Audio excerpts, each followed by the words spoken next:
बि रिमोनलां एक्स and बि नि फुराना case नङा, गोदान केस नङा। गावनि मबाइलाव ससे क'क्राझारनि थांनाय दावराव दावसियाव भिडिअ खालायनायनि सायाव केस नाम्बार 61/2 49/196/299 बे केस नाम्बारा जायफोर गाव गावनि मबाइलाव बे केस नाम्बाराव माबायदि पानिश आरो मा धारा बयबो बुजिखागोन। भिडिअनि फुटेजखौ एसे खोनासंलां। गोबां बाथ्राखौ गोबां बुंलांखाबाय। बेनि थाखायनो जोङो माब्लाबा गोसोआव सानखाङो, माब्लाबा खुद्रि सारो आरो गोबाङा गोबां रोखोम बाथ्रा बुंनोबो हागौ। मानो होनोब्ला 4,000सो मार्चियार्सफोरनि गेजेराव दिनै जों खालि मोननो हादों फ्राय 500नि एसे बारासोल' जों दिनै एक्स ग्रेसिया हिसाबै जोंनि मुंख्लंफोरा मोननो हादों।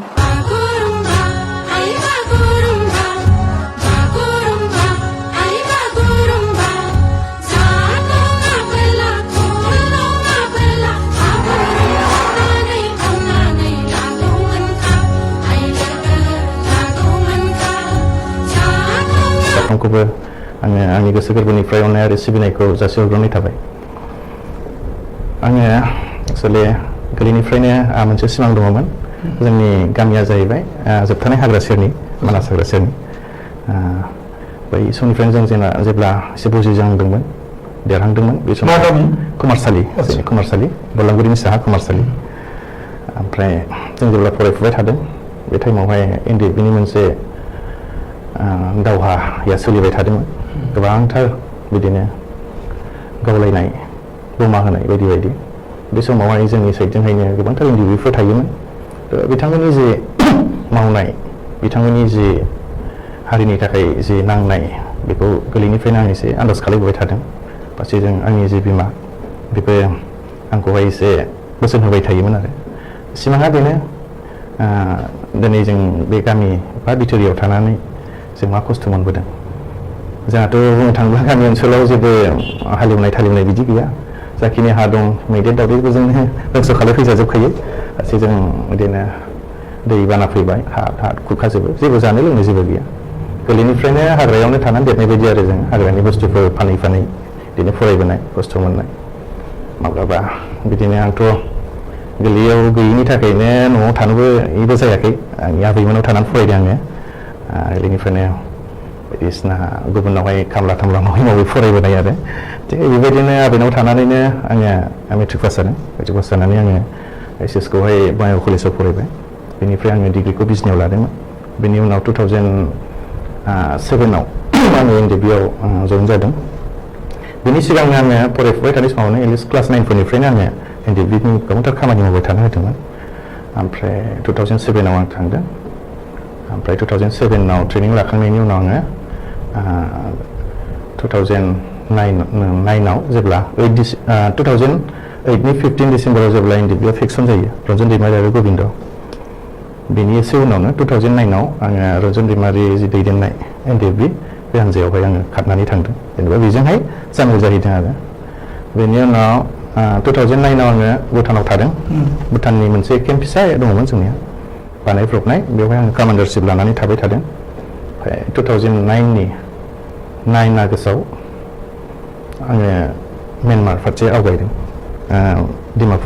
डिमापुरनिफ्राय 9 सेप्तेम्बर खालि बेयाव मास मोनसे थानानै 9 सेप्तेम्बर खालि आङो आंनि लोगोफोर दङमोन, जों गासै 9 जनमोन। गिबि खेबनि थाखाय जों माने म्यानमार आवगायलांदों आरो गिबिसिन। दा जोंनि सिगां सानै थांग्रोदों, जोंनि सारमोन। बिथां सासे जोंनिनो नेहाथारिमोन, जेनेरेल सेक्रेटारि, बिथाङा मुंख्लं जालांबाय। सासे आरो DO फ्रि होननाय, जों सानै थांदोंमोन। बेनि उनावहाय केम्पथ' गैयामोन नालाय ओजों। ओमफ्राय जोंनो गिबि खेबनि थाखाय केम्प दानस्रांजेनबाय म्यानमार ढाका होननायाव। 26 डेससो नांदों जोंनो सहैनो आरो बे जायगासिम, बर्डारनिफ्राय थाबाय हाग्रा। ओमफ्राय बेवहाय केम्प जागायजेनबाय। ओमफ्राय 2009निफ्रायनो मानसि बिदिनो रोगाबाय, ट्रेनिं बेस खालामबाय। 2010 आव ट्रेनिं मोनसे होबाय। ओमफ्राय बेनिफ्राय 2011 आवबो होबाय। ओमफ्राय 2011 नि जानुवारियाव आङो होजोंहाय जेनेरेल सार्जन मेजर जेनेबा GSM बिबानखौ लादोंमोन बेनि उनावहायनो आङो मास मोनसेनि उनावनो आङो कमान्डारशिप बिबानखौ लादों बेनि उनावहाय 2011 मे मासाव आङो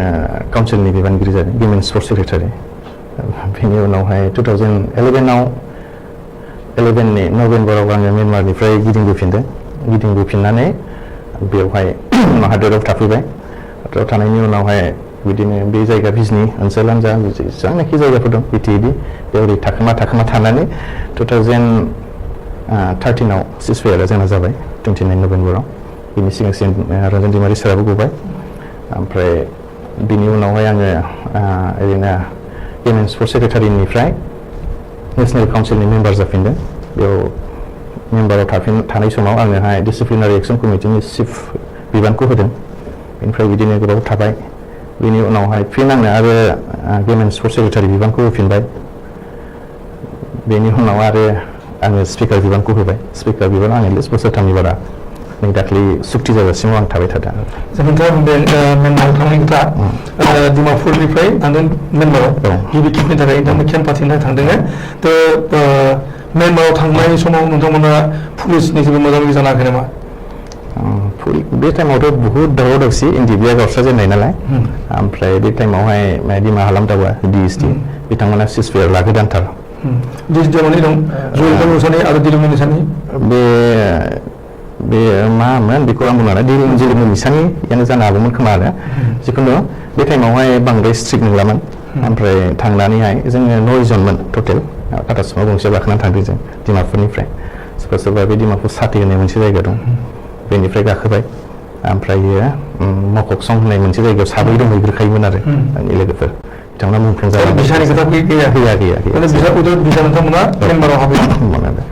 लामायाव बे मककसं होननाय जायगायाव जों मोनसे जायगायाव हमजाबायमोन थांनायावनो आरो लाखिदों जोंखौ लाखिनानै सासे बोराय ओरैनो नागा पुलिस बिथाङा हयथ' आन्दाज मोनदों खोमा आरो सोंदों सोर नोंसोर जों सासे जोंखौ लांग्रा जों ट्राइबेल होनना बुंनानै लानाय बिथांखौ सोबादों आरो आखाइ सोबानानै आंखौ ओरै साइडजों लिंलांदों बे नागाया आरो ओमफ्राय नोंसोर मा मानसि आंथ' बुजिबाय नोंसोरखौ बेबो बुंदों आरो थिगासे थांदों मोजां थां होननानै हगार हरफिनदों आरो दसे दोननानै बिदिनो जोङो थांनानै टुइनसां मोनहैबाय टुइनसाङाव हर थानानै आरो ओरैहाय महन फारसे आवगायबाय माबा खालामदोंमोन जास्ट ट्रेनिं ना अफिस सेटिं खालामदों नोंथांमोना म्यानमारावहायथ' जों ट्रेनिं बेसबो खालामहैबाय जों केम्पथार थांनाय जे सावरायग्रा बिथांमोन फैनाय बे केम्पआनो सावरायग्राबो दंमोन बे समाव बे टाइमावहाय सावरायग्रा बिथाङा गैयामोन जों जेब्ला थांजेननाय बे टाइमावहाय गैयामोन आरो बिसोरो बांलादेशआव दङमोन बेनिफ्राय जेनाखि नोंथांमोना ट्रेनिं केम्प खालामबाय म्यानमाराव नोंथांमोननि ट्रेनिंआ गावजों गाव गिदिर जायो ना बेवहाय माबा मोनसे इन्टारनेसनेल एजेन्सिफ्रा ट्रेनिं होनाय जादोंमोन बेयाव माने गिबियावहाय जों सिनियरफोर हिसाबै जों ट्रेनारखामोन नालाय जोङो मानसिया खममोन जोङो सिनियरफोर हिसाबै जोङो 9 जनल'खामोन ओमफ्राय जोङो बे मणिपुरि KYKL होननाय मोनसे आफाद दङ बिथांमोननि हेफाजाब लानानै जोङो जोंनि माबाखौ केडार्सफोरखौ ट्रेन खालामदों आरो ट्रेनिं होदों बे गावस्रानाया एक्सुवेलि जोंनि सिजफायार जानायनि सिगांनो गावस्रादों 2012आवनो गावस्राखादों बे टाइमावहाय जोंनि नैबे हादोराव कमिउनेल क्लास जादोंमोन मुस्लिम आरो बर'नि बे टाइमावहाय बे गावस्रानानै होदों जोबोद दुखुनांथाव गावजों गावनो आरो गावस्राबावनायाव बे टाइमावहाय रन्जन दैमारि सारा जेलाव दङमोन रायलायलायनो मोनाखिसै जों कमिउनिकेसन गैया माखासे बांलादेशआव दं माखासे म्यानमाराव दङ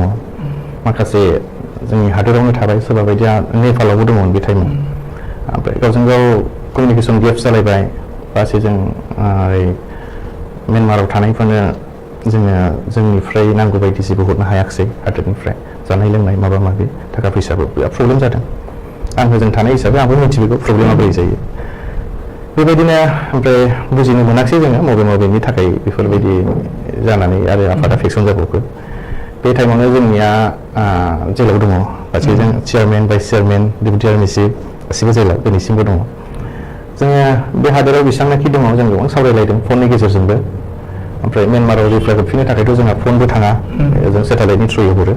जों हरफिनबा थाङा जों हादोराव रायलायलायदों नैबे जायगायावहाय बे माब्रै बिदि जाखो साफा सानै जोंनि माखासे मानसिफोरनि थ्रुनि गेजेरावनो बिदि दाङाबाजिया जानायनि थाखायनो बियो गावस्रालायदों होननानै जों मोनसे साननानै थाबाय आरो जे समाव नोंथाङा मेम्बार दंमोन बे समावनो गावलायनाय जादों नङा नङा फैबाय आं 2011आव फैदों 11नि नभेम्बराव ओमफ्राय बे आफादा 2012आव गावदों आंबा बेयावनो दङ दा नोंथाङा माने जोंनि बे हादराव दंमोन आगोलावमोन फैफिनदोंमोन थारमाने आरो जेब्लानाखि नोंथांमोना माने गावलायलायबाय दा बे जेनाखि नोंथांमोननि केदारफोर बे केदारफोरनि गेजेराव माबायदि माने दाङाबाजि फैबायसै ओरैनो केदारफोरनि गेजेरावबो लिडारफोरनि गेजेरावबो दाङाबाजिया जादों माने बे जायगानि खोथा थाबाय पावारनि खोथा थाबाय जेनेबा जोंहा फुराना थाफैखानाय हिसाबै जोंनि जायगा होननानै जोंबो सानो बिथांमोनाबो जोंनि जायगा होननानै सानो बिथांमोनाबो जेरावबो थाखानायखामोन जेनेबा सावरायग्रानि फेक्सननि मानसिफ्राबोथ' जोंनिनोखामोन जोंबोथ' सावरायग्रानिखामोन नालाय दा बेनि गेजेरावसो फेक्सन रायलायबाय गावलायबाय खिन्थु बिदिनो जों सिगां बेल' नङा सिगांबो एक्सपिरियेन्स मोनबोखानाय नालाय जायो मालाबा समाव गावजों गावनो नांलाय खमलायबो जायो आरो दाङाबाजिबो जादों ओरैनो नायलायनो हायि जादों होमबाबो बेफोरखौ सहायलायदों जोङो ओमफ्राय रायलायदों मालाबा फननि गेजेरजोंबो रायलायदों मालाबा लोगो हमख'नानैबो रायलायदों फारसेजों जोङो सिजफायार जोंखौहाय ओरैहाय पुलिस आर्मिफ्रा जोंनि फनफोरखौ जेब्लाबो टिफिनाव दोनबाय थायो रायलायनोबो हाया बेफोरबायदिनो मालाबा समाव कमिउनिकेसन गेप जालायदों बेयावनो बिसोरो जोंखौ एनिमि सानबाय जोंबो बिसोरखौ एनिमि सानबाय बेबायदिया जालायदों आरो ओमफ्राय कन्ट्रलाव थालायलायदों जों जथेस्थ' कन्ट्रलाव थालायलायदों बे किडनेप एक्सट्रैक्शननि बेलायावहाय आंहा बिदिथ' आंनि पार्सनेल आंहाथ' एक्सपिरियेन्स गैफेरा आं मावफेराखैबो मानो होनोबा माब्लाबा समाव नांनायनिथ' दावहा नांनाय जाय बुस्थुआ जाथावथारा जाय बुस्थुआ सानथावफेरथाराखै सानफेराखै बेफोरबायदिया माब्लाबा जानानै थांदों हथात करि साननो गोनां जादों मावनो गोनां जादों गोसोआव फैफेरि बुस्थु बेफोरखौबो जोङो माने मावनो गोनां जादों बिदिनो एक्सट्रैक्शननि बेलायाव जेन'बा जाय जायगायाव जेन'बा बिजनिखौनो होनोसै आं बिजनिया मोनसे समाव गावजों गाव बिराद नांलाय खमलायमोन ओमफ्राय जेब्ला आं फैदों आं जायगाखौ नायग्रोदों गोबांथार मानसिफोरखौहाय फाथायदों बिजनियाव माबायदि हाफैजागोन ना हाफैजाया ओमफ्राय गिनांगौलै होनना बुंबाय थादों ओमफ्राय आङो सिन्था खालामबाय मानि थाखाय गिनांगौ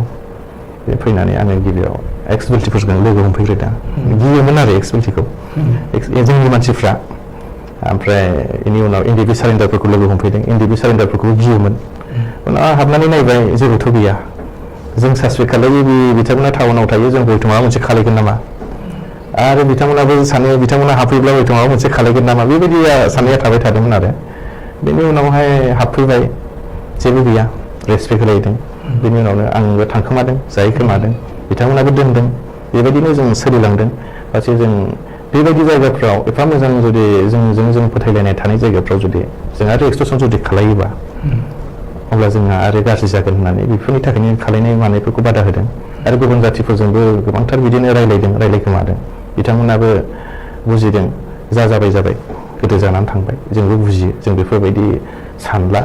फै होननानै जोंखौ वेलकाम खालायदों आरो बे जायगाफोरनि मानसिफ्रा ओमफ्राय बिदिनो आंथ' अफेनानै ओंखारबाय थादों बिजनियाव बै समनिफ्रायनो बेसेबां दावराव दावसि जादोंबाबो बे दिनैसिम आंखौहाय रावबो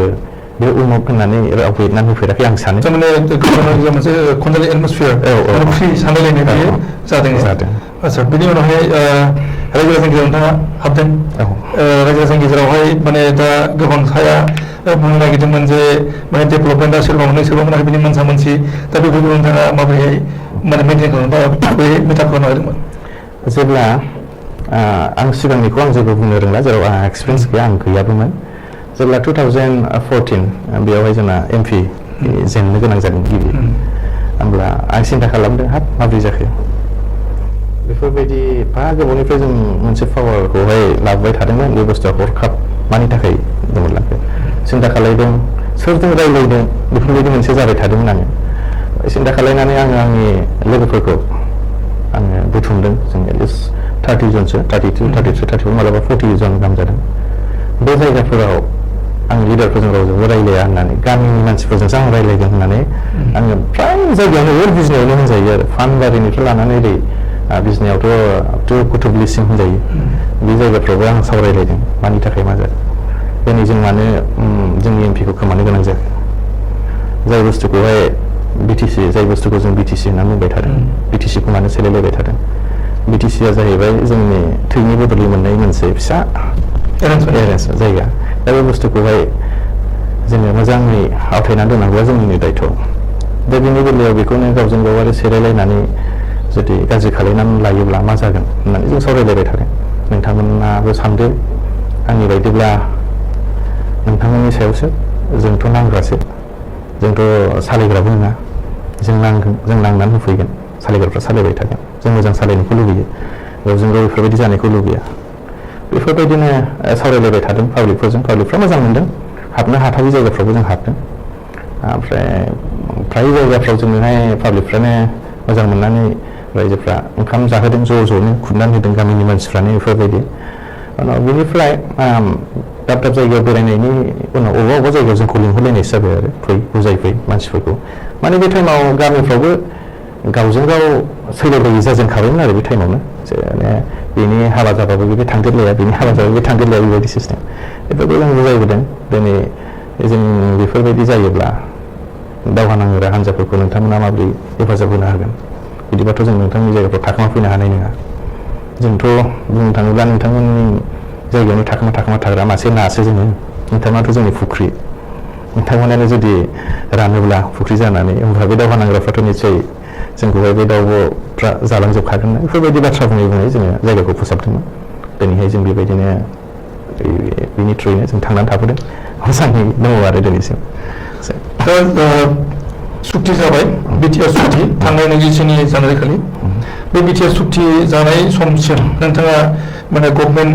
प्रोग्रेसफोरजों जगाजग खालामबाय थादोंमोन। आसलथे बिटिआर सुक्तिया माबोरै जाफैखो? ओरैनो बे थांनाय जे 27 एकड़, बे एकड़ाथ' जोंनि थाखाय गोदान, बहुद बोसोर नांबोबाय, जेनेबा 1986निफ्रायनो लानानै मोनसे एकड़नि थाखायनो नांबोबाय थादों, बर'नि एकड़नि थाखायनो। मोजां एकड़ खालामगोन, सभारेन्टि खालामगोन, सभारेन्टि माबा खालामगोन, बिदि बे जोंनि मोनसे सिमां। एनडिएफबिआ बे सभारेन्टि मोनथारगोन बेखौ जों मालाबाबो सानखायाखै आरो नुहुरखायाबो। खिन्थु बर' हारिखौ बुहुमाव मोनसे गेरेमसा हारि हिसाबै सिनायथि होनो, बर' हारियाबो दि मोनसे दावहा नांग्रा जाथि, थागिबि मानसिफोर, बिसोराबोदि थांनायनि मोन्थाय दङ, जोंहाबोदि थांनो मोन्थाय दङ, बेखौ दिन्थिनो थाखायनो जों नांदों। जोंहाबोदि मोनसे पावार दं, जों जेरावबो जेना, बेनि थाखाय राजनिति खालायग्राया खालायगोन, नांग्राफ्रा नांबाय थागोन, बेनि थाखायनो जों नांबोबाय थादों, सिनायथि लाखिबाय थानायनि थाखायनो। आंथ' सानो एनडिएफबिनि थाखायनो बांलादेशआवबो बर'फोरा सिनायथि मोनहैदों, म्यानमार बायदियाव जों थांदों, गावनि कालसारफोरखौबो जों दिन्थिहैदों, नेपालावबाबो जों दिन्थिहैदों, भुटानावबाबो जों थादों, इन्टारनेसनेल लेभेलाव एनडिएफबिआ थांदों आरो। दा जायखिजाया आङो बे बिटिआर एकड़आव 4 अक्ट'बर 2019 बेयाव आं स्टार्ट खालायजेनदों। माने जोंनि कमिउनिकेसना माने सिगां 2018आव जों रायज्लायदोंमोन इन्डियान गभर्नमेन्टजों, बे टाइमाव आं बाहागो लायाखै, दैमारि सारा गावगा बाहेरायाव दङमोन, बेयाव दैमारि सारा रायज्लायहैदों। ओमफ्राय 2019नि अक्ट'बराव आं स्टार्ट खालायजेनदों, जेलाव थांग्रोदों आं गिबि खेबनि थाखाय सारनाव, सार ओरैबायदि मोनसे मेसेज फैदों, बे मेसेजआ माबायदि जागोन आं बेखौ मिन्थिया होननानै। ओमफ्राय थिगासे मुभ खालायजेन, बे बुंबाय सोरखौ माबा खालायनांगौ होनना बुंबाय। ओमफ्राय जोंनि नेहाथारि अनजालु, लोगोसे एसिस्टेन्ट नेहाथारि एन्डानसोरां, बिसोरजों ज' जाफानानै जों मुभ खालायजेनबाय। 2019निनो 15 अक्ट'बर जों दिल्लीयाव गिबि खेबनि थाखाय थांग्रोदों। एनडिएफबिनि बड'सा होननाय, ओमफ्राय सिला, ओमफ्राय ओरै सानजारां, जों बिसोरनि साब्रै, ओमफ्राय जोंनिफ्राय साथामजों आवगायजेनदों आरो डमिनिक होननाय सासेखौ। आवगायजेननानै बिदिनो होजों दिल्लीयाव जों रायज्लायजेनबाय। बे समावहाय बिदिनो एबि माथुरजों जों रायज्लायजेनदों। एबि माथुरा जोंनि इन्टारल'किउटर, माने गोबाव बोसोरसे फ्रायानो माने गेप जानानै थाबायमोन आरो जोंनि जे सावरायनाय बियो, बेखायनो जों बेखौ खबर लानो थांग्रोजेनदों। ओमफ्राय बिथाङा बुंदों एनडिएफबिजों सावरायनोथ' गभर्नमेन्टआ रेडि, नोंथांनि गेजेरावसो दिनैहाय आरो गावस्रा जाबावलायबाय होननानै आरो नोंथांमोना ज' जाग्रो, बे खोथाखौ बुंदों। बे टाइमावहाय एनडिएफबिनिफ्राय धीरेन बर' सारनिया गाव गोदानथार, ओमफ्राय बिदिनो रायज्लायखांनायनि उनाव जों फैफिनदों। बिनि फैनायनि उनावहाय मानि थाखाय जों ज' जानो हायाखै बेफोरखौ जों सावरायलायबाय थाबाय गावजों गाव, जोंनियाव आरो रन्जन दैमारिनि हान्जायाव। बिनि उनाव सारनो जों रिपर्टखौ होफैदों, बिदि थिग आसे। बिनि उनावहाय जों धीरेन सारजों लोगो हमबाय। बे समाव सावरायग्रानि खोथा गैया, सावरायग्राया सफैथ'वाखै। ओमफ्राय बिदिनो बिसोर धिरेन सारजोंबो रायज्लायबाय आरो ओरै माबाजोंबो गोबिन्द सारजोंबो रायज्लायबाय जों गेजेराव जानानै रायज्लायबाय थादों आरो ओरैबो बिदिनो दावगालांबाय थाबाय जोङो ओमफ्राय दिल्ली टु बड'लेण्ड जाबाय थाबाय आरो थांलाय फैलाय ओमफ्राय बेनिफ्राय डिसेम्बराव जोङो सानथामनि हाबाफारि लानानै जोंनि जि इन्टारल'कुट'र बेजों गुवाहाटियाव रायज्लायबाय 15, 16, 17 डिसेम्बराव बेवहाय माखासे जोंनि जि MOS बेनि सायाव जों सावरायनाय टाइमाथ' मोजाङानोमोन बेसेबांनाखि जोंनि जे मेम'रेन्डाम होनाय बेनि सायावनो जों सावरायदोंमोन ओमफ्राय बेनि उनावहाय बेजों सावरायखांनायनि उनावहाय जोंखौ दिल्लीयाव लिंहरदों बे टाइमावहाय हम मिनिस्ट्रिनि जि आइबिफोर तपन डेका आरो मिश्र बिथांमोनजों जों सावरायदों ओमफ्राय जोंथ' बुजिस्लाबाखिसै बारा जेनेबा एबि माथ्र'जोंसो जों रायज्लायनांगौमोन इन्टारल'कुट'रजोंसो अटारकुरि बिसोरो माब्रै बाहागो लाखो जों सानलायबाय थादों आरो जानांगौ हम मिनिस्ट्रिया थिनदों हम एफेयार्सनिसो रायज्लायनानैहाय बिदिनो सुक्तिहालागै थांबाय ओमफ्राय जोङो बार बुंबाय थादों रन्जन दैमारि सारनि खोथा एबि माथ्र'नावबो बुंदों बेनावबो बुंदों दा रन्जन दैमारि सार जों मालाबाबो बे गोरोबथाखौ गनाया होननानै जों बुंबाय थादों जोङो बिथांखौ नांगौ बिथां नङाब्लाबो जों सुक्ति खालामा होननानै आरो बिदिनो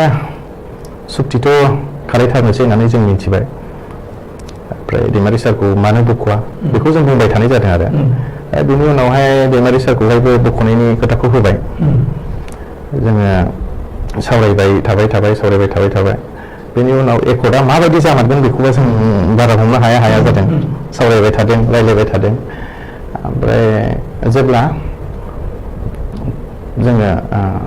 22 तारिख खालि जों रायज्लायबावदों खेबसे आनि उनाव 24 तारिख खालि बे रायज्लायदों 23 तारिख रायज्लायखालि जों आइबिजों रायज्लायबावनायाव बिथांमोना बुंदों आरो रन्जन दैमारि सारखौ लाबोनाय जासिगोन बिथाङा फैगोन जासिगोन आरो माबोरै लाबोगोन बेखौथ' जों बारा बुजियाखिसै जों दिल्लीयाव दं बे टाइमाव सारजोंथ' रायज्लायनोबो मोनला जोङो ओमफ्राय गमामायैनो सारखौ लानानै थांबाय 25 तारिख खालि सारखौ लानानै थांदों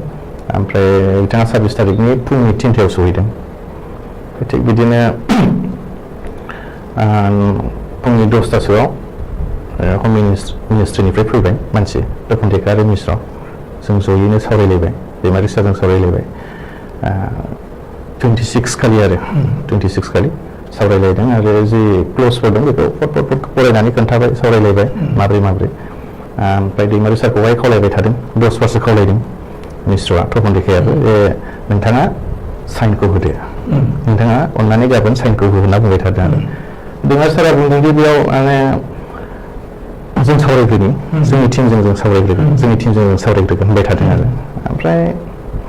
बिदिनो थिग आसे होननानै बिसोरो जोंजों बिदाय लानानै थांबाय आरो प्राय 1 घन्टानि बारा सावरायदों जोङो बे आइबिनिजों जोंबो जों सावरायलायनानै दे जाथोंसै होननानै बे सहिखौ होनाय जादों आरो नेक्स्ट दिनखालि बेनिफ्राय सुक्तियाव बुंदों जे दुलाराय बर' फरायसा आफादा गासैबोखौ बानायनाय जादों सुक्तिनि दफाफोरखौहाय बेनिफ्राय बेखौनो बिसासाव लानानै सिगनेसार होनाय जादों होननानै बुंनाय जादों बे बाथ्राखौहाय माने 28 जानुवारि खालि जेब्ला काजलगावआव माने बरायनाय हाबाफारि खुंनाय जायो बर' फरायसा आफादनि बिथिंनिफ्राय बे समावहाय आगुनि MP आरो UPPनि बै समनि प्रेसिडेन्ट माने इउजिप मेम्बारखौ बुंनाय जादोंमोन जे माने गासैबो खामानिखौ माने बिटिआर सुक्तिनि गासैबो माने एरेन्जमेन्टखौ एनडिपिआ खालामनाय जायाखै माने एबसुआ खालामनाय जादों आरो एबसुआनो माने मा थानांगौ दफाफोर बेखौ थिग खालामदों आरो एनडिपिआ एबसुखौ फोथायनानैनो बे सुक्तियाव मुंसाइ होदों आरो सिगनेसार होदों बिदि बुंनाय जादों दा बिदिनो बे खोथाखौ रन्जन दैमारिबो बुंनाय जादोंमोन मोनसे समावहाय जे माने दुलाराय बर' फरायसा आफादा माने बानायजोबनाय जाखादोंमोन नायबा सरकारनि बिथिंनिफ्राय बे रेडि खासैमोन जास्ट गाव सहिल होनो मोननाय जादों गासैखौबो थना नायनो हानाय जायाखै बे बाथ्रा बुंदोंमोन दा बै समावहाय नोंथांमोनाथ' बाहेरायाव दंमोन नोंथाङाथ' माने हम मिनिस्ट्रिजों जगाजग थाबाय थादोंमोन दुलाराय बर' फरायसाजों नोंथाङानो सोमोन्दो दंबाय थायोमोन गोबिन्द बसुमतारी दैदेननाय एनडिपिपिजों नोंथाङा सम्पर्क दंमोन धीरेन बर' दैदेननाय एनडिपिपिजों नोंथाङा सम्पर्क दंमोन दा बे हिसाबै बे दफाफोरखौ माने नायफामनायनि एबा बेखौहाय थिग थाक खालामनायनि बाथ्राखौ लाबोनायमोन जेराव खोथा बुंनाय जादों जे बे बिटिआर सुक्तिया माने जोंनि बड'लेण्ड मोननायनि लामाखौ गोथैनाय जादों ओरैनो बिथांमोनाथ' बुंदों बेयाव जोंबो खोनादों खिन्थु दैमारि सारनिथ' बेयाव जेबो गोरोन्थि गैया जों बेखौ मिथियो जेराव बिथाङा 26आव फुंनि 3टायावसो सहैखादों मोजां रोखोमनि स्टाडिबो खालामनो हायाखिसै मेंनाय देहा जों रायलायनाया जोंबो खिन्थु जि जोंनि MOS बेवहाय जोङो नायबाय थादोंमोन सावरायबाय थादोंमोन फार्स्टआव सावरायनाय बायदि जानायखौ जोंबो नुवाखै बेनि थाखायनो जोङो बे एकर्डखौ जोङो खालायथ'ला होननानै हम मिनिस्टारनो जोङो मोनसे मेम'रेन्डामबो होनाय जादोंमोन 22 तारिख खालि आरो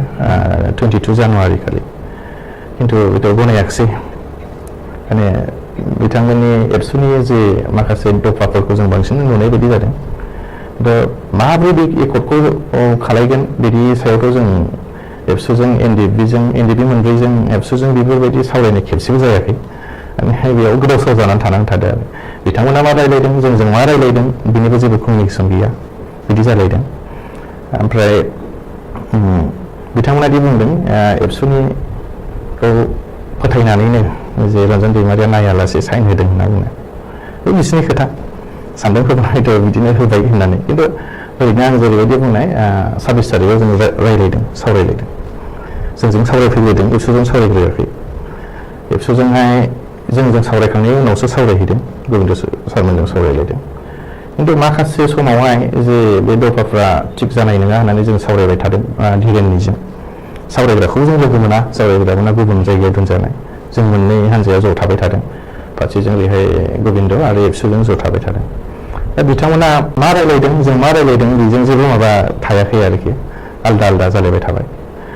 ओमफ्राय फारसेजों जोंहाथ' सिन्थाखा जे रन्जन दैमारि सारानो गैया जों मा रायलायनो जोंलाय बोरै सहि होनो बे जोंनि मोनसे थाबाय थानाय जों सावरायनाया सावरायदों खिन्थु जों इन्ट्रेस्ट गैया जाबाय थादों आरो मोनसे गोसोआव नार्भासा थाबाय थादों जेराव जोंनि जे फाउन्डार जायआ प्रेसिडेन्ट बिथाङानो जुदि गैयाब्ला जों मा रायलायनो जों मा सावरायनो बिथांखौनो जुदि बख'वाब्ला जोंलाय मा खालामनो होननानै जोङो गावजों गाव रायलायबाय थादों धीरेन बर'जों बिथांजोंबो रायलायदों बिथाङा थानायमोनब्ला बिथाङा सावरायनो मोननायमोनब्ला हयथ' मोजां जागौमोन होननानै आरो बेफोरबायदिनो जोङो गभर्नमेन्टजोंबो सावरायदों नाथाय जोंनि बुंनायखौ खोनासंनानै बिथांमोना थिग बिदिनो 25आव लानानै थांबाय खिन्थु बेथ' जोंनि थाखाय थोजासे नङा जास्ट लांबाय साइन होबाय नोंथाङा बुंबाय जे सेटिसफेक्सन नङा नोंथांमोनाबो बे सुक्तिनि सायाव माने 22 जानुवारि खालि नोंथांमोना हम मिनिस्टारनो मेम'रेन्डाम गथायदों होनबाय जे बे सुक्तिखौ खालामनायाव जोङो माने आगरफोर दङ बे नोंथांमोना बुंदों होनना बुंबाय नोंथाङा दा बावैसो तो अब्ला नोंथांमोना सेटिसफेक्सन नंखायाबा बे दफाफोरावहाय बा मा रिजननि थाखाय नोंथांमोना सिगाङाव होनो बायद' जाखो बिदिनो माखासे खोथाया ओंखारबाय थादों बेवहाय जोंखौथ' हम मिनिस्ट्रिनिफ्रायसो दंखि होलायनाय बायदि जादों जों सानदोंमोन मा बे सुक्तिया NDPनि बेखायनो जों सावरायगोन जोंनि मथे थांगोन होननानै खिन्थु जे हम मिनिस्ट्रिनिफ्राय बुंनाय इन्डियाया मोनसे डेम'क्रेटिक कान्ट्रि बेवहाय सोरबा आर्मस रिभलिउसन खालामनाय बेफोरखौ इन्डियाया गनाया होननानै बुंदो आरो नोंसोरथ' सिलाय लानानै दावहा नांग्रासो बे खोथाया फैदों आरो माब्ला जों सिन्था खालामदों हाब बे खोथाया बबेनिफ्राय फैखो होनबा जोंजों मानो रायलायदों जोंजों मानो सिसफायार खालामदों बेखौ जों सानबाय थादों आरो बबे खन्द'निफ्राय बे खोथाया फैखो दिनै नोंसोरखौ जों माने इन्डियान सरकारा गनाया होननानै निस्सय सोरनि माबा खोथा थानो हागौ खोमा जों साननानै थाबाय थादों आरो बिदि हिसाबैनो बे एकर्डआ मोजां जानाय नंखाला होननानै जों सिन्था खालामबाय थादों आरो दा बिनि थाखायनो जोङो बेखौ होनाय जादोंमोन आरो जेराव आरो जों सावरायग्राजों रायलायनो मोना गोविन्द सारमोनजोंबो जों कमिउनिकेसन गैलायला एबसुआथ' जोंखौ रायलायखाला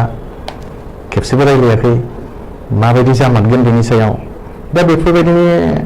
थाखायनो जों माने बे माबाखौहाय मोजां जानाय नङा होननानै सिन्था खालामनानै जों सेटिसफेक्सन नङा होननानै बे ओइदिनखालि एकर्डखौ खालायनाङा होननानै जों होनाय जादोंमोन आरो दा नोंथांमोना बे सुक्तिया NDPनि थाखायमोन गुबुन आफादनि थाखाय नङामोन जेब्लानाखि EBPO बा सेक्रेटारि जेब्लानाखि दुलाराय फरायसाफोरा बेवहाय माने गाहाय मुंसागिरि नाम्बार 1 प्रमद बर' नाम्बार 2 लरेन्स इस्लारि मुंसागिरि बिनि उनावहाय फारि फारि NDPनिफोर दङ आरो EBPनि दङ नोंथांमोन बुंनाय जे बे सुक्तियावहाय गुबुन गुबुन आफादफोरनि थाखाय सलियामोन नामा बे खोथाखौ बुंदोंना UBPनिया जाहैबाय एक्सट्राखा बिसोर जाहैबाय माने बर' कसारि अट'नमास काउन्सिलनि बिसोरजों जोंहा जेबो लोब्बा गैया बिसोर जाहैबाय आलादाखा जोंहा जोंनि डिमान्डआ आलादा जे मेम'रेन्डाम होनाय खिन्थु एबसुनि बेलायाव जेनेबा सरकाराबो बुंदों जोंजोंथ' सिगां NDPजोंसो सावरायबाय थादोंमोन एबसुजोंथ' जोंहा लेखा दाखा गैखायामोन एबसुआबो नंगौ एबसुआबो माबाखौ एसेबारे स्टेट डिमान्ड खालामदों जोंबो बेयावनो थांदों गभर्नमेन्टआ बुंदों वान्स फर अल गासिबो फैजोबनांगौ बिदि हिसाबै एबसाबो थांबाय जोंबो थांबाय गासिबो थांबाय बे मेन रलखौहाय एनडिबिआनो मोनगोन नामा जों बेखौ सानदोंमोन आरोखि खिन्थु जेरैबायदि नुबाय एनडिबिआथ' मोनाखिसै गावसोरनो बुंखाबाय जेराव आरो एबसुखौ फोथायनानैनो एनडिबिनि जि रन्जन दैमारि बिथाङा बेखौ नुसिबनानै साइन होबाय होनलायनाय खोथाफोरखौ नायोब्ला सिन्था खालामहरनो गोनां जायो आरो मा खालायदों ओरैनोथ' क्ल'जआवनो माखासे लिरनाय दं जेनेरेल एमनेस्टिनि खोथा बिदि हिसाबै जों सुक्तिखौ सहिखौ खालामदों 27 जानुवारि ओमफ्राय गोबाव सम जाबाय दिनैसिमाव माखासे कर'ना भाइरासनि थाखायबो माखासे गिफ्ट जालायबाय फारसेजों जोंनि जि माखासे दैदेनगिरिफोर पलिटिक्सआव बाहागो लाबाय इन्ट्रेस्ट गैयि जाबाय सोरबा बायदिया थिग बेबायदिनो जोङो सिन्था खालामलायनानै दाख्लै 2 तारिख नैबे मासनिनो 2 जुन खालि जोङो चिफ मिनिस्टारखौ जों लोगो हमदों गुवाहाटियाव चिफ मिनिस्टारखौ लोगो हमनानै जोंनि प्रब्लेमफोरखौ जों खोन्थादों जोंहाथ' बिराद गोबाव जाबाय सार सुक्ति खालामनाया एसे गोबाव मास लानानै थांबाय खिन्थु मोनसेबो दफाफोरखौ इमप्लिमेन्टेसननि सायाव रायलायनाय जायाखै दिनैहाय जोंनि जेसेबांनाखि केडार्सफोर दं लिडारनिफ्राय लानानै केडार्सफोर दङ गोबांथार बिफदआव दङ गोबाव बोसोर दावहा नांबाय बेनि उनाव न'आव थांफिनदों जेबो मोनलाङाखै बिमा बिफानो जेबो हैनो हायाखै दिनै गोबांथार गोसोआव सोंलु बिदि जुदि जेबो आवगायनाय जायाब्ला मोनसेबो दफाफोरखौ सुफुंजायाब्ला जोंनि गेजेराव गावजों गाव माबा मोनसेया जालायनो हागौ बेनिखायनो बे बुस्थुखौ थाबैनो सारा आवगायोब्ला मोजां जागोन होननानै बुंदों जों ओमफ्राय बेयावनो केसखौ जों रायलायबाय स्पेसियेलि केसआथ' एनडिपि हिसाबै 1986आव जि जोनोम बेनिफ्राय लाजेननायनिफ्राय दिनैसिमाव खमावबो 10,000सो केस जानो हागौ आसामावल' नङा बेसेबांनाखि नर्थ इस्ट बेयावनो एनडिपिआ हमजादों जेल जाबोदों बहाबा बायदि बायदि जाबोदों नर्थ इस्टनि अनगायै बेंगलाव गोबांथार दङ गोबांथार हमजादों बेंगलनि अनगायैबो ओरै साउथ इन्डियाफ्रावबो गोबांथार केस जाहैदों हमजाहैदों माहैजादों बेफोरखौ नायोब्ला जोंहा बिराद क्रिटिकेल बे समाव चिफ मिनिस्टार सारा बुंदों बा होननानै माने गिनाय मोनदों आरो एफा गोबाव जागोन ना होननानै ओमफ्राय बे टाइमावहाय मिनिस्टारबो दंमोन चन्दन मिनिस्टार बिथाङा बुंदों जोंनि बिलटिनानो बै समावनियानो 2,500मोन होननानै आरो 2,500 केस बेखौ नायोब्लाथ' एनडिपिआ 10,000नि बारासो जाबावगोन होननानै बिथाङा बुंनो होदों आरो ओमफ्राय चिफ मिनिस्टारजों लोगोसे बिथांनि लिगेल एडभाइजारफोर दङमोन माखासे ओमफ्राय ओरै आइजि थाबाय माखासे ओरै कमिसनारफोर दङ बिथांमोनजों जों रायलायदों बेवहाय हिसाबैल' नङा एनडिपि फेक्सननि मोनब्रै हान्जायाबो जों ज' थांदों गासैबो दैदेनगिरिफोर दा बिदिनो रायलायबाय केसनि सायाव बेयो जोंनि बेसेबां जागोन ओमफ्राय जोंनिखौ सोंदों जोंबो बुंदों रन्जन दैमारि सारनि खोथाखौ बिथांजों लोगोसे दिनै सेन्ट्रेल जेलाव आइनास केसआव 10 जन दङ आरो एनआइएआवहाय सावरायग्रानिफ्राय गैयाबाबो 67 ना बेसेबांबा जन दङ आरो माखासे जे फासिनि अर्डार होजाखानायफोर दं बेफोरनि सायाव जों रायलायदों दा बेखौ बुंनायनि उनाव थाबैनो चिफ मिनिस्टारा बुंदों थाबैनो बेखौ राहा लानाय जासिगोन खामानिखौ मावनो गावनि अफिसार्सफोरखौ बियो फाथायदों ओमफ्राय बिनि अनगायैबो आरो रिहेबिलिटेसन जि एनडिपिनि जि मोननो गोनां जि दफायाव दंखायो माबोरै जे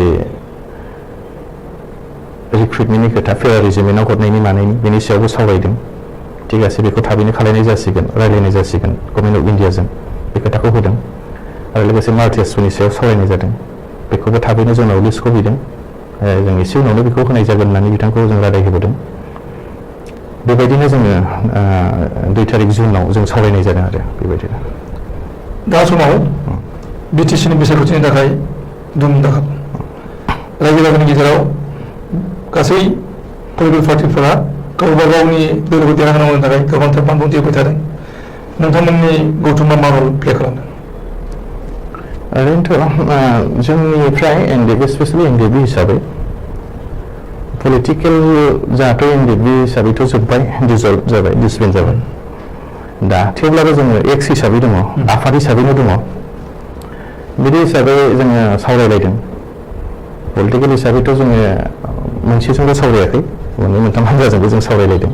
दिनैनिल' खोथा नङा एनडिपि हिसाबैथ' जोनोम जाजेननायनिफ्रायनो जिखुनु पलिटिकेल पार्टिखौ बर'नि पलिटिकेल पार्टिफोरखौ हेफाजाब होबोबाय थादों दिनैथ' जों खुला अपेनबाव जोंथ' होखागोन निस्सय बिदि हिसाबै जों सावरायदों बेजोंबो सावरायदों बिपिएफनि खोथा गैया, इउपिपिएलनि खोथा गैया, मोननैजोंबो जों सावरायलायदों बबेजों जोंनि जि लाइबिलिटिस एनडिबिनि जि मावनो गोनां जोंनि थाखाय जायफ्रा दिनैसिम खस्थ' मोननांदों, एनडिबिआव हाबनानै जायफ्रा खस्थ' मोननांदों बिसिनि आरो जोंनि जि जाबोनाय लोंबोनाय जोंनि थाखाय थैबोनाय बेफोरनो जोंनि लाइबिलिटिस मावनांगौआ गोबां दं। बिनि थाखायनो बबे हान्जाजों थायोब्ला जोंनि बै खामानिफ्रा साक्सेस जागोन, जों बबे हान्जाजों थायोब्ला जोंनि बे खामानिफोरखौ जोंखौ हेल्प होगोन, जोंनि मोनसे लाइनखौ दोनगोन, बेखौ जों सिन्था खालामबाय थादों, सावरायलायबाय थादों। बिदिनो जोंनियाव आरो आफाद हिसाबल' खोथा फैला, बेयाव गावबा गावनिबो खोथा थाबाय, सोरबा बायदिया बयखौबा सापर्ट खालामबाय, सोरबा बायदिया बयखौबा सापर्ट खालामबाय, बेबायदि थानानै दङ आरो दा बावैसो नोंथांनि मोनब्रै फेक्सन एनडिपि, नोंथांनि दैदेननाय एनडिपि, नोंथांनि दैदेननाय एनडिपि थारमाने, बेनिफ्राय दिनेन बर' दैदेननाय एनडिपिपि, गबिन्द बसुमतारी दैदेननाय एनडिपिपि आरो बिसाव रेगानि एनडिपि, दा बे मोनब्रै गौथुमनि केडारफ्रा ज' जानानै बिपिएफखौ सापर्ट खालामबोनानै मोनसे फोसावनाय जादों। बेखौ नोंथाङा बुंनो बयहाबो मोन्थाय दङ बुंनोथ', बिथांमोनाबो जेन'बा रायलायनाया जोङो ओरैबायदि जादों पलिटिक्सनि बेलायाव जोङो बिपिएफजोंबो रायलायदों, बिथांमोननिफ्राय जों माबायदि सापर्ट मोननो लुबैदों बिथांमोनजों जों सावरायदों, बिथांमोनाबो एग्रि जादों, थिग আছে जों हेल्प खालामगोन, नोंथांमोननि जि मावनो गोनां लाइबिलिटिसफोर दङ बेवहाय जोङो सरकार फैयोब्ला निश्चय जों हेल्प खालामगोन, नोंथांमोनखौ जों हेफाजाब होगोन, बे खोथाखौ बिथांमोना रादाय होदों। आरो जोङो इउपिपिएलजोंबो रायलायदों 7 तारिख मार्चमोन नामा, 7 मार्चआवहाय जोङो रङियायाव गिबि खेब रायलायदों। बेवहाय प्रमद बर' बिथां गैयामोन, लरेन्स बिथां दं आरो दिपेन बर' आरो जयन्त बिथांमोना दं। लरेन्स, दिपेन आरो जयन्त बिथांमोना एबसुनि थेवबाबो एबसुनि लाइनजों जों माबोरै थांनो हागोन, रायलायलायनो हागोन, माने बैसोरजों जों कमिउनिकेसन गैया नालाय, माबाजों गोविन्द सारजोंबो गैलाया, माबाजोंबो इउपिपिएलनि जायफ्रा प्रेसिडेन्टफोर बिसोरजोंबो गैया, बिथांमोननि साननाय हनायफ्रा मा बेखौ जों मिन्थिगौनो, जों एबसुजों रायलायलायदों, जेराव बिथांमोनाबो क्ल'ज हिसाबै आरो ओमफ्राय बिनि उनाव जोङो रङियायाव 11 थारिखमोन खोमा, बेदिनखालि जोङो प्रमद बर' बिथांजों रायलायनानै बेवहाय माखासे सिट शेयारिंनि खोथाफोरबो सावरायनाय जादों। बिथाङा गावबो दं, गोविन्द सारबो दं आरो फ्राय एबसुनि माखासे दैदेनगिरिफ्राबो दङ, दिपेन बर'मोनबाबो दङ। बेयाव सावरायलायनायावहाय बिदिनो थिग আছে बे खोथाया फैदोंमोन आरो नांग्राफोरजों नांग्रासो बुजिलायखायो, बेफोरबायदि खोथाया फैदोंमोन आरो बेनिखायनो जोंबो सुक्तिखारि हिसाबै नोंथांमोनजोंनो जोङो हेफाजाब होगोन, बे खोथाया जोंनिफ्रायबो फैया नङा फैदों, रायलायलायनायाव फैखागोन, खिन्थु जेरैबायदि बिथांमोननि जेरैबायदि बुंनायमोन बिथाङावथ' जाफुङाखिसै। फारसेजों जों आरो बिपिएफजोंबो सावरायखानाय दंखायो, मोननैजोंबो जों रायलायनानै जोङो दिनैहाय बिपिएफनि जि बुंनाय जि खोथा होनाय बेखौ जों साबसिन मोननानै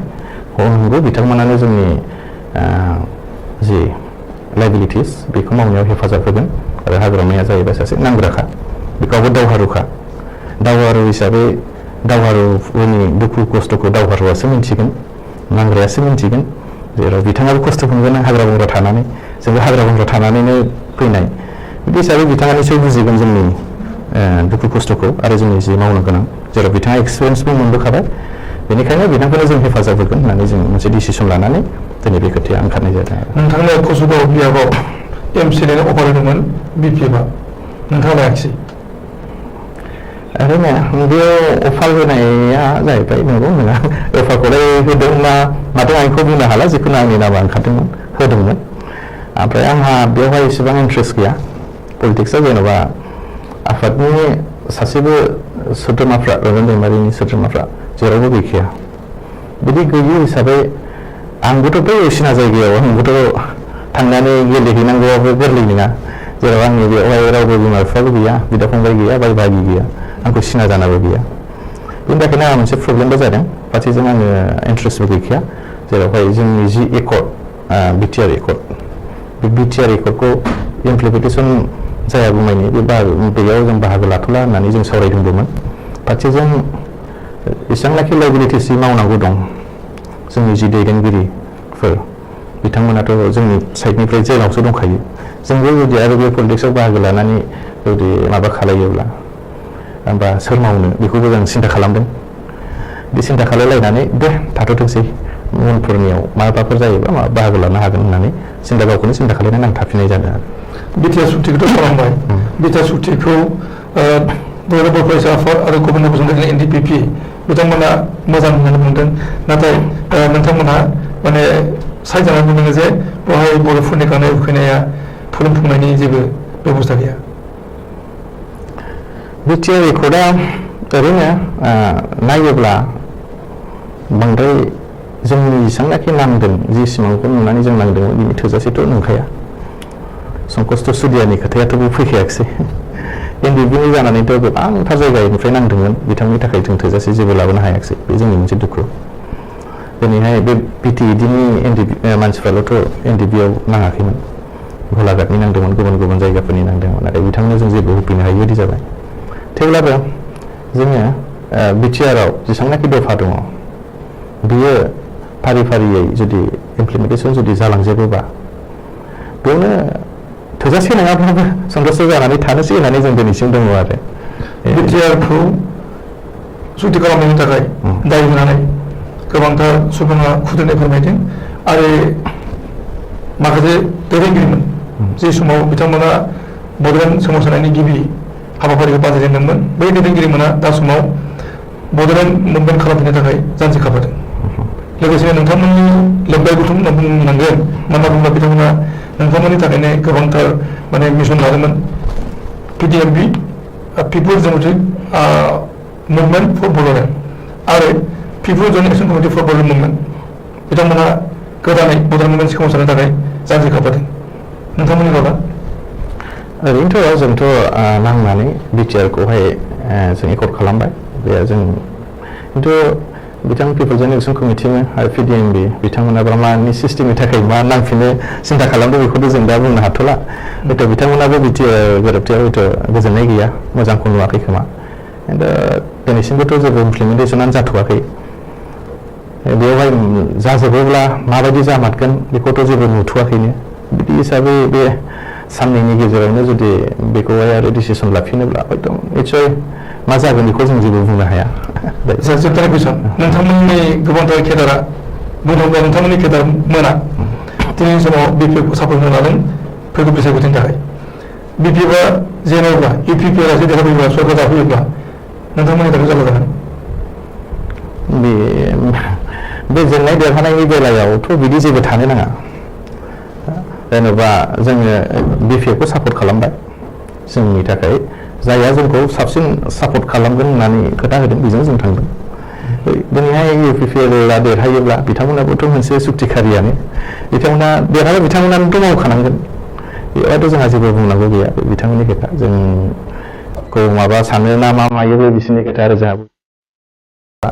सुक्तिखारि हिसाबै UPPL आव गोबिन्द बिथांनाव लोगोसे NDPनिफ्राय साथाम गुबुन गुबुन दंबावो आरो प्रमद बर' बिथां दं बिथांमोना जोंखौ बुंदों जे नोंथांमोनाबो फै होननानै बुंनाय हिसाबै जोंबो थांदों थांनाय हिसाबै जे जोङो जे लुबैनाय जोङो होनदोंमोन नोंथांमोनाबो जुदि UPPL आव जगदाननानै नोंथांमोनाबो बेयाव बाहागो लासिगोन बिसायख'थियाव बिदि हिसाबै जोंनिफ्रायबो हो बेखौ जों बुंदोंमोन आरो खिन्थु माखासे खोथा होनानैबो बिथांमोना होयैयाव जोंहा मोनसे हाब बिदिबाथ' माब्रै गावजों गाव थगायलायनाय सुक्तिखारिजों सुक्तिखारि जोंहा बेयाव मोनसे कनफिउस जानानै थादों बे आरो जोंनिफ्राय थारमाने बिथांमोना नोंथांमोननो खोथा होदोंमोन जागोन होननानै खोथा बुंदोंमोन जों सावरायगोन जों जागोन माने एक्जेक्टलि माबायावहाय जेरावहाय एक्जिस्टिं MCLA फोर दं बेथ' जाथाव नङा खिन्थु जायफ्राव गैया एक्जिस्टिं नङा बे जायगाफ्राव जों एडजास्ट खालायनानै होगोन खिन्थु लास्टआव नायबाय सासेबोथ' गैया सासेबो होआखै थारमाने खोथा होनायखौ लाखिनाय जायाखिसै खोथा होनायखौ लाखिनायानो जाहैयाखिसै जाहैबाय बिनि उनावहाय नोंथांमोना मोनब्रै NDP आ ज' जानायनि माखासे प्रिपारेसन लादों होननानै मिथिनो मोननाय जादोंमोन प्रिपारेसन लानायाथ' जोंहा सिगाङावनोमोन बियो जेन'बा जेब्ला 7 तारिख फेब्रुवारि एकर्डनि उनावहाय मोनसे मास गेदारिं खालामबाय बेवहाय नरेन्द्र मदिया फैनानै सान्तिनि सुक्ति बर'फोरनि गेजेराव मोनसे सान्तिनि सुक्ति होननानै डिक्लेयार खालामनानै थांबाय बिटिआर एकर्डआ बर'फोरनि मोनसे सान्तिनि सुक्ति खिन्थु ठीक আছে शान्तिनि सुक्तियाव होननानै डिक्लेयार होलांनानै रन्जन दैमारि बिथांखौ आरो दिनै बिसांनाखि रन्जन दैमारि सारनि अनगायै बिसांनाखि आरो जेलाव दङ बिथांमोनखौ मानो बख'आखिसै जों बेखौ सिन्था खालामदों अब्लाबो बोरै शान्ति जालायखो इन्डियान गभर्नमेन्टआ बुंदों वान्स फर अल खेबसेयैनो गासैबो जाजोबनांगौ जोंनिफ्रायबोथ' बुंदोंमोन वान्स फर अल खेबसेनो जाजोबनांगौ जोंनाबो बेयाव केस हाइनास नन हाइनासनि खोथा गैया नाथाय जोंनिखौ बिथांमोना गनायाखिसै मानियाखिसै दिनैसिमबो जेलाव सोनानै दङ दा बे मोनसे बेथ' बोरै शान्तिनि सुक्ति जाखो जोंहा मोनसे बेयावबो डाउट थाबाय ओमफ्राय बेनिनो 7 तारिखआव जेब्ला जादों 7 तारिखआव जोङो बङाइगावआव सासे मोनसे न'खराव जोङो रायलायदों जों सावरायग्राजोंबो रायलायदों गबिन्दजोंबो रायलायदों धीरेन बर'जोंबो रायलायदों आलदा आलदायै जों रायलायदों जों माबोरैबा एनडिएफबिखौ जोङो मोनसे न'खरनि खालायफिननो हायो मोनसे न'खरनि खामोन माबा मोनसे बिदा फंबाय जुदा जालायबाय खिन्थु दिनै आरो जों माबोरै खेबसे ज' जाफिननो हागोन नामा बेखौ जों सिन्था खालायलायबाय थादोंमोन आलदा आलदा रायलायनायनि उनाव जोङो 9 तारिख खालि फिन जोङो बङाइगाव हिमालय हटेलाव ज' मोनब्रै एनडिएफबिजों जोङो सावरायफिननानै डिसिसन लानाय जादों दे थिग आहे अके जों ज' जानोसै कोअर्डिनेशन कमिटि दानोसै बिदि होननायखाय जायगाखौ आंखौ लानो थिनबाय आं जायगाखौ लाबाय बलांगुरियाव लाबाय सावरायनायबो जाबाय गोबांथार दान्थे बिदान्थे गावजों गावनि गोदोनि खोथाफोर गासैखौबो जों बावजोबलायबाय होननानै दान्थे बिदान्थे जालायनानै जोङो मोनसे कोअर्डिनेशन कमिटिबो दानो हाबाय बेवहाय गासैखौबो जों सानबाय माने मोनसे न'खराव फैफिनबाय जोंनि जि भुल बुजाबुजि दिनै जों फैफिनबाय सहिखौ जों होबाय दिनै एनडिएफबि हिसाबै जों ज' जाफिननो हाबाय बिराद गोग्गानाय फैदोंमोन रायजो राजाफ्राबो निसय मोजां मोनदोंमोन कमेन्टफ्राव नुदोंमोन मोजां जाबाय होननानै खिन्थु बिदियैनो जोङो आरोबाव जोङो मोनसे सिन्था खालायलायबाय 15 तारिख खालि जोङो उदालगुरियाव मोनसे आरो मिटिं लालायबाय मोनब्रैजों दाना बेयावनो सावरायबाय 24 तारिख खालि जोङो मोनसे मोनब्रै आफादनि जि एफा बोसोर नांबोनाय बिनि नामाव मोनसे फेब्रुवारियाव जोङो मोनसे गिदिर माबा दिन्थिनोसै होननानैहाय आरो रायजोफोरखौ लिंहरनोसै जों बेयावनो आखाइ हमलायनोसै जों होबालायनोसै जों बेयावनो डिसिसन लानोसै फैगौ इलेक्सनफ्राव माबोरै जों बाहागो लालायगोन बेबो जोंनि मोनसे सिन्था दङमोन बेखौ दैमारि सारानो लिड खालामदोंमोन जोंबो ज' ज'यै मावफालांबाय थादोंमोन नाथाय बेबोथ' थिग बिदिनो सुथुरनि फाव फान्दायनायाव सारा आरो फिन 20 तारिखआव थांफिननो गोनां जाबाय ओमफ्राय 20 तारिखआव थांफिननाय लोगो लोगो जोङो 21 तारिखआव बरमायाव मोनसे मिटिं लादों आङो आखु दाखु लिंहरदों बिथाङाथ' थांबाय जों सावरायनायनि उनाव प्रेस मिट खालामदों जोङो बेयाव गबिन्द सारा होदों 25 तारिखनि गेजेराव जुदि गवाब्ला जोङो जोंनि आन्दलन माबा मोनसे खालायनो गोनां जागोन होननानै सारा गावनो बुंदोंमोन 25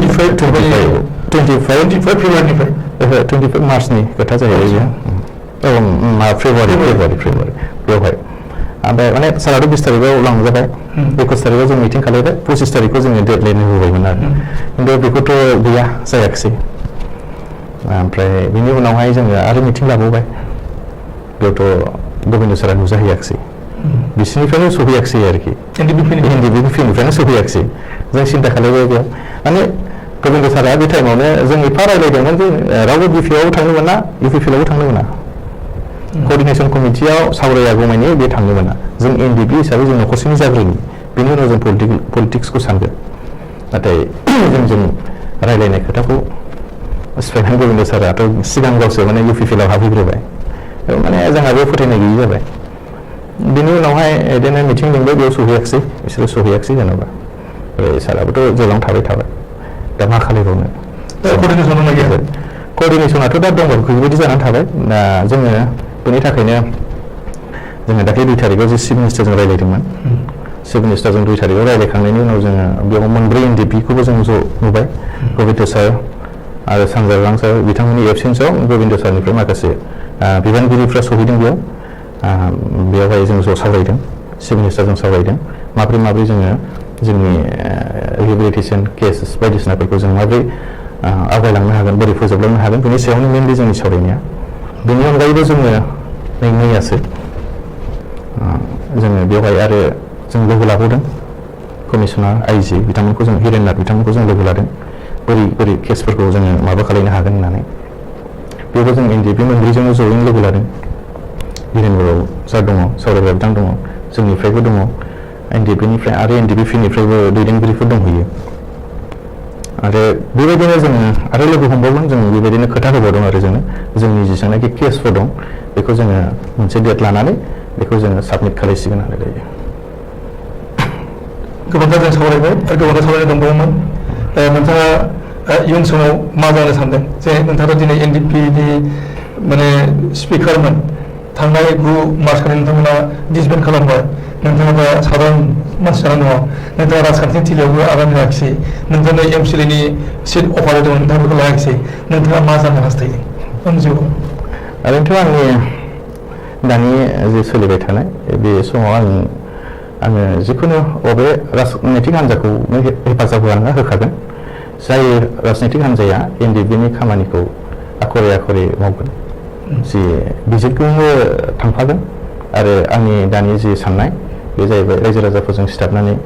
बेसेबांनाखि जायगानि डेभेलप खालामनो हायो बेखौ नायै आङो दैदेनगिरिफोरनाव बुङै होनो बेफोरबायदिसो आंनि साननाय नोंथांनि